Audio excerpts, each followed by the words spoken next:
தேடுறதுல விருப்பம் இல்ல, ஜெபிக்கிறதுல சில நேரத்துல விருப்பம் இல்ல, வேதம் வாசிக்கிறதுல விருப்பம் இல்ல, பரிசுத்தமா வாழ்றதுல விருப்பம் இல்ல, ஆராதனைக்கு ரெகுலரா தவறாமல் வர்றதுல விருப்பம் இல்ல.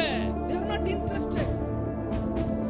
ஆனா உலகத்தின் காரியத்துல ரொம்ப ஆர்வம், ரொம்ப விருப்பம், உலக போக்குக்கு ரொம்ப விருப்பம், மனுஷனோட டைம் ஸ்பெண்ட் பண்றதுக்கு ரொம்ப விருப்பம், ஊர் சுத்துறதுக்கு ரொம்ப விருப்பம். தேவஜனமே, இன்றைக்கு கர்த்தர் உன்னோடு கூட பேசுறார்.